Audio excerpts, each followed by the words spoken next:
All right. Saturday morning. No call today. All me. Get the shades going. I gotta wear them because if I don't wear them, I'll put them down and I'll never see them again. So I gotta make sure I keep track of them each day. I'm horrible with sunglasses. I see a lot of kids keep them. Got them at the thrift store about a month ago. Thought they looked pretty cool. Thrift store or the flea market, one of them. All right. Got good news. The house we were trying to get. We went to an open house the other day. Not to buy a house, of course. We're not to that stage yet. We're trying like hell. In order to buy a house, you got to save money. In order to save money, you got to have a rent a little less under your means so you can budget the money you make to have an overabundance, at least a little bit, from week to week. And right now, we're about break even. When I add up all of our bills and add up all of our checks, and I am low ending our check to low guesstimate just to kind of make sure we almost break even. That's not counting gas now. And gas, as everybody knows, is getting pretty crazy. So what we need to do is get a place that's a few $100 cheaper so we can manage some money and be able to save up to buy a house. Because you can't just save up and buy a house in one lump sum. I'm not rich. So the way poor people do it, I think, is you save up a little lump sum, 10 to 15 grand, and use that for a down payment and for inspections and all that other sorts. And all the rest, you get approved for a loan from the bank as long as your credit check is okay. Which it was okay for a little bit, but it's been a little rough the last year. Just because of the place we moved into, and we over-guesstimated how much money we were making because overtime got cut pretty shortly after we moved in. So that put a damper on things. So we were just skating by. So we need to move to this new place, sign a year lease. He did just call me and say that he did pick us. That's good. See, I went through some shit earlier on in my life, and it was all because I wasn't able to be believed. So now I have a habit of being ultra honest about anything and everything. That is the only way to not let life get you down. People want to give you shit for being too honest, then there's nothing I could do. The fact that I was too honest, the first time in my life, my mother was actually told me that I am not her father. And I can't tell her what to do. But again, it was just me being completely honest and letting her know that I don't think she should be doing what she should be doing. And if I don't agree with what she's doing, I am not going to help her do such thing. I'm not going to get into the logistics because it's no one's business, her business, whatever. But I just didn't think she should do it. Anyway, we got picked for this house. So now we have the next 2 weeks. I spoke to the guy. Hopefully we're going to give him security at lease signing. And then to move in, give him the first month's rent. So I believe that should be in about 2 weeks. So speaking of U-Haul right there, I'm probably going to put an ad for some moving people to move 3 items in my house. Because I think me and my wife and a buddy or two can move the rest. But there's 3 items that I really don't want to even try. Because they're going to be too heavy. We probably can manage it, but I don't want to f nothing up. And I don't want to break nothing. And I wanted to keep it... Whoa, don't hit that sign. I wanted to keep it like not scratched up. And not busted up. Which is basically a front loader washer and a front loader dryer. Which washers and dryers now are heavy as shit. I mean, the old ones... Back when I was younger, the top loading ones, the white ones, the old ones, dryers weren't that bad, honestly. You can fucking almost pick up a dryer without a hand truck. I mean, a grown man could. I mean, any person, whatever. A washer was heavier. A washer, we would need a hand truck, but you could still manage it. You can grab things. You can grab like the bottom pieces, the little screws that stick out. At least something to hold on to, or the top lip. On these front loaders, there is absolutely nothing to grab. And that's the hardest part about the whole thing. It's not the fact that it's heavy. I mean, of course it's heavy. Shit's heavy. But it's so smooth on every edge, there is no place to grab. I think on some new ones that they have some hand areas, which you would think would be a common sense thing, but we have an older new one, I guess. But again, they're just so hard to move up and down stairs. I mean, if I were to put on a hand truck, go one level to one level, yeah, we could probably do that. We got to take them downstairs and then upstairs at the new place. Well, no, yeah. Up the front porch stairs and then down into the basement is where the washer and dryer's hookup is. It's kind of skinny, so that should be fun. But a big thing is the wifey's desk. Now, it's a desk. It is a monstrous desk. All right, buddy. This guy's going too fucking slow. But this desk, I don't know if you ever saw those desks that were on like lawyers' desks. If you go to like, I don't know, an office downtown, any kind of corporate place, and somebody has that big giant desk in that big giant office. That's what she has. A big giant desk. She had a home office for a while. She's working from home. So we went in wholeheartedly. And we got a ginormous, freaking old school 1,000-pound desk. And it's huge, has lots of drawers, and it's very heavy. And that's the other thing. So we need that and the washer and dryer moved. So we could throw someone $100, 2 people, for however long it takes. We're moving 10 minutes away. It's not like we're moving an hour away. They can move those 3 things, $100, we got the rest. Very simple. But we will see.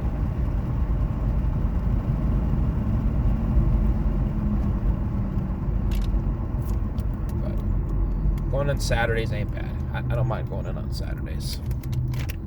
Because half the people don't show up. It's kind of empty. It's quiet. Put music on. And I can be in my own little world.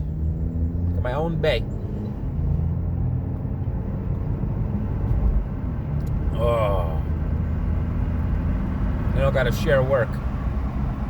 During the week, I gotta share with one other guy of trailers that come in that are all broken and busted up. But on Saturday, it's just me. So whatever came in last night, I get to fix all by my lonesome. Oh, yeah.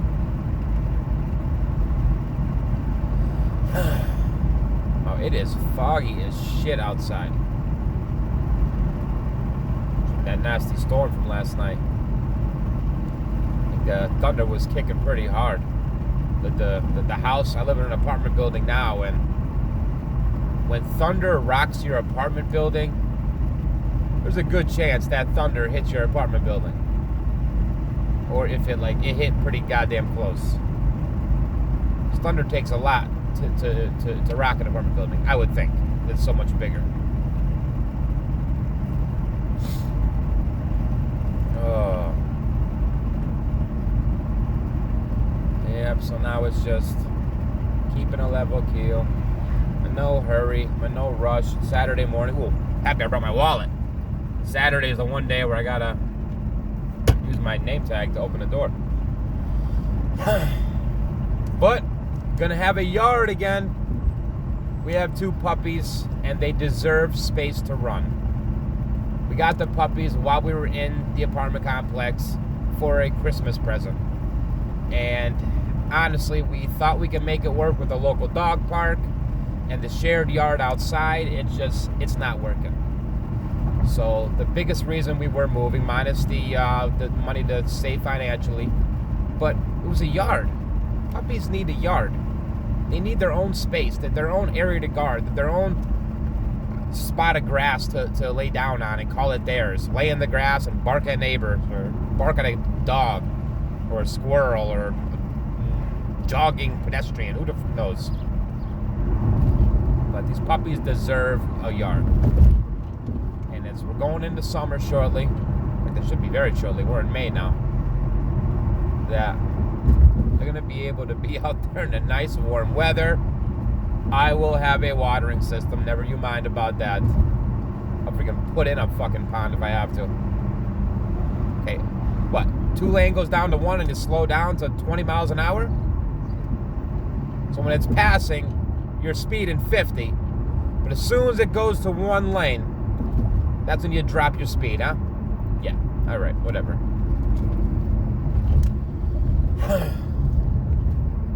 Alright, but the puppies are going to love it. We got brother German Shepherds. And they are a handful. They are, oh my God, they are so difficult. This is my first time raising a German Shepherd from a pup. We had a German Shepherd when we were younger, a white German Shepherd. I think I was maybe 8 or 9. I wasn't involved too much with the raising of it. It was just there, being raised with me, I guess. But I didn't like how it was being raised. I didn't like how my stepdad and my mom, my stepdad at the time, my mom did things. I don't agree with a lot of the stuff they do. In fact, my objective as an adult has been to not be like both of my parents. Be as different from both of them as possible. Basically, as my mother, don't be as quick to snap, quick to lose your temper, quick to go to violence. And then in my father, such a fucking pushover. Don't have your world threatened and then just say, fuck it, I'm not even gonna try. Yeah. Pussy. To not be a pussy like him. Stand up for what I know is right. For what I know is not right. No matter if anything is threatened from me. Because what you'll lose might be so much more.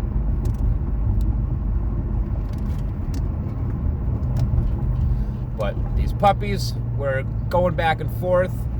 It's a little busier road where we're living on, and we're probably about 25 feet from the road, 30 feet from the road. It's not like a highway, but it's also not like a 25 mile an hour city road, I guess. I don't know how to say it. Suburban road. It's more, I guess, in like a country housing-ish area. So speed limit's probably like 35 instead of 25. It's a little speedier. They are windy roads, so that might keep people down speed. But I don't want any chance in hell my dog's going near the road. That always freaks me the fuck out. So we're dabbling. We're talking now back and forth. I mean, are we gonna do? I mean, we could build a fence, but again, we have to get from the landlord. We got to make sure we're able to do it. We got to get the right company. We got to save money to be able to do it, to pay someone to do it the right way. Or I could try to do it myself, but that would take a little longer. It would still cost money. But anyways, until that's even up, we would need probably a runner. Which is probably a good idea. Because the cool part is, I had an idea. Because she wants the shot collars, you know, the electric fence, as they call it. Which I think it's cool, but it still scares me. Because the bad part about those shot collars, for one, you're shocking your animal. Which I guess if you have it on a low voltage, it's not bad. It's not cruelty or nothing, I guess. I don't know.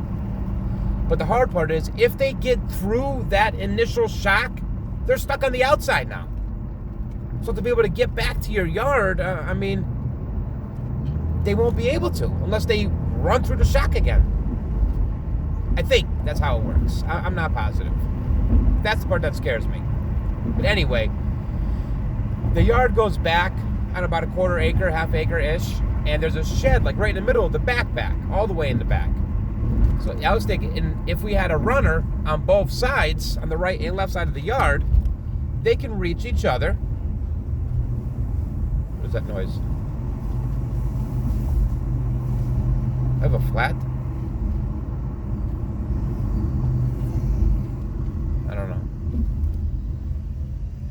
Doesn't feel like I do. Just sounding like I did. Maybe it's those people outside. Wow, that screwed up my train of thought. Running on both sides of the yard, I can kind of turn that shed into like a dog house / keeping some of my stuff back there. I mean, I put my stuff on walls, keep it secure. Like I also have like a shady area. I can have maybe dog beds, some water, drinks, doors on both sides, so they can meet up in there and they can meet up in the yard. Just not close enough to be able to get tangled up. When I go out there, they'll be fucking wrapped up like goofy things. Little nut jobs they are. Yeah, it's a cool idea. I mean, that's different. The logistics probably would be a little difficult, but I think I can make it work. And all I would need would be a zip cord, a zip line on the right side of the house and on the left side of the house. And then I would have to make sure I measure the chains, make sure there's some pull, but also some strength. I would have to keep it up off the ground because on the ground would get them tangled. But it also has to be low enough so they can move side to side in the house, in the yard, They can have the free reign of the whole yard. But I don't think it'd be that difficult. I think they would like that. And we have an old dog too, Boo Boo, an old husky. I'm not worried about him. He's just going to go out there and lay down. So he grew up in the country. And honestly, he will be happy just to be wherever I'm at. If I'm outside, he'll be outside. I don't got to worry about him going outside for a few hours and hanging out because he just wants to lay down. He just wants to lay down, chill, eat and drink, be a goofy ass. Raising a husky, that was a cool experience. This is also my first husky we raised him. But he's getting up in age now and he's a grumpy old spoiled brat. But when people tell you huskies talk more than any other animal, any other dog, they ain't lying. I mean, I've had a bunch of kinds of dogs. We've had mutts and labs and shepherds and Rotties. We've had small dogs, little small dogs. Not so many small dogs, mostly big dogs. We've had a variety. And the most unique was the husky, hands down. He was such a fucking chatterbox. It was kind of cool. I mean, I remember him growing up and training him, he trained pretty easily. It wasn't that bad. He's not the sharpest tool in the shed, but he's not dumb either. He looks kind of dumb because of the way his eyes, he's like a big old teddy bear the way he looks at him. His name is Boo Boo. But you would yell at him growing up for doing something like, oh, bad boy, you chewed on that. And he'd bark at you and talk to you saying hey, F you, buddy. I wanted to chew that. You'd show up, no, Boo Boo, you can't chew up. Those are my shoes. You'd be like, rah, rah, rah, rah. He'd be like, rah, rah. Just weird noises and growls and grunts, and he would argue with you as you were yelling at him.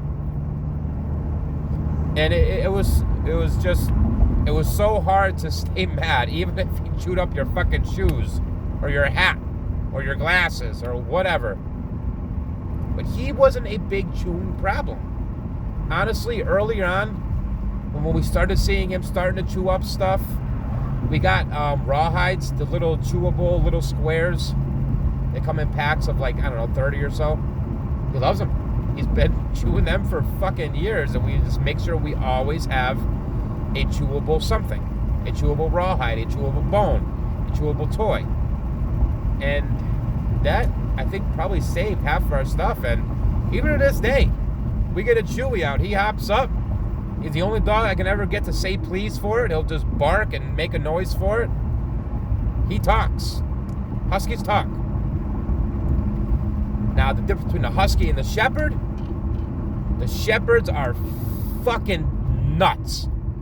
They're out of their goddamn mind. They are just crazy. We were reminiscing a little bit yesterday. We were looking at pictures. We tried to keep a picture log when we got them to keep going, see how big they grow and all this fun stuff because they're our babies now. And the first week we had them, we made a video of them wrestling on the couch. Same couch we have now. It's a nice gray sectional. But they're on the corner of the sectional and they're going to town. They're up, they're trying to hop up, and they're little puppies at the time, and they're barking and growling at each other and all this fun shit. Me and the wife, oh my God, they're so tiny. Remember when they're that tiny? And just kind of reminiscing and all this fun shit. And then we look up, and they're at the same exact time we're watching this video. They are on the same corner of the same couch, wrestling and fighting with each other. 6 months later. Except now it looks a little more vicious. It's not so playful. And it was funny as hell. It really was. The fact that we were watching a video of them wrestling as puppies and thinking, oh, you're so cute, be nice, be nice. 6 months later, not so much so cute anymore, and just go crazy in the same corner of the couch. And it's like, guys, calm down. But it was funny. I thought it was really, really funny. How much things change? Maybe we'll check it, I don't know, 6 months from now. And they'll be doing the same goddamn thing. Oh. Shepherds are a blast. But I saw some meme yesterday or a day before the wifey showed me. It showed the stages of a shepherd. It showed like 0 to 4 months. Nice, sweet little puppy shepherd, all cute, half-perked ears, all this fun shit. Then it shows like 5 months to like a year and a half of Velociraptor just kind of going out of control. And then like a year and a half on, just it shows a full-grown shepherd standing and being good and proud and a good dog. And honestly, that is probably as close a depiction as you can get. They are fucking nuts. And the fact that they're brothers makes it so much harder. It does. I mean, one, yeah, I could see them kind of interacting when they're not with each other. Because we try and separate them just so they don't make that strong bond with each other and do it with me and the wifey. But they also bond with each other, of course. But I mean, we got to also give them separate time, you know? But I mean, they'll play around, they'll goof around when the brother's not around, but they'll lay down. See, the problem is when they're both around, one will be tired. Say there's Gambit and Gizmo. Say they're wrestling for a little bit and Gizmo's done. He walks away, he's drinking his water, it's all right. He's pooped, he's done, he's gonna drink water, he's gonna get something to eat, he's gonna lay down. He does that. The whole time while he's doing this, Gambit's watching him. You know, he's stalking his prey, so to speak, because Gambit ain't done, I guess. So he's staring at Gizmo, walking over, drinking his water. Gambit's staring at him. Gizmo, what the hell's going on? He's in his own world now. He's done. He's pooped, got his ass kicked. He's done. Eats a little bit of food, some kibble. He starts walking away. Comes around the couch, lays down. Gambit comes flying across the room, laying down, staring at him the whole time, tackles him. They roll across the ground. You ain't done, motherfucker, and they just go to town. So the hard part about brothers is when one's done, the other probably isn't. And that's probably the hardest part. Is because if they are awake together, they are fighting. They are playing. They are going nuts. The only way to stop them is to go over there and start petting them both. Like, hey, it's okay. It's okay. It's okay. Or the Chewies. They enjoyed the one Rawhides more than Boo Boo did. Boo Boo liked the old Rawhide chips. These guys like the big Rawhide bones, which we got a huge one, like, I don't know, about a year ago for Boo Boo, and he never really ate it. I even tried soaking it in, like, chicken broth, just to give it some flavor, because it was a plain white one. I don't know if they have flavor. We threw the package away a while back, and we don't know flavor. It looked plain. So I got chicken broth, and I was a chef for a year, so I soaked it in chicken broth for about 4 or 5 hours. Good flavor. It softened the shit out of it, but then it hardened back up, and I would imagine it's full of flavor. And no one touched it. For, I don't know, 6, 7, 8 months, been sitting in their toy box, their bone area. All of a sudden, they found it the one day, and I swear to God, the bone was no lie, 2 feet long. The big fucking thick ones, 2 feet rawhide, so it would probably take a dog, I don't know, a few weeks. Both of them together, it was probably 2 days. Just sat there for hours, going down, ripping it apart. It was unbelievable to see. But, all right, I babbled all the way here. Welcome to my place. Have a good Saturday morning. No off-put topics this morning. Be nice to people. All day. Treat others how you want to be treated. Be honest. Even if it hurts.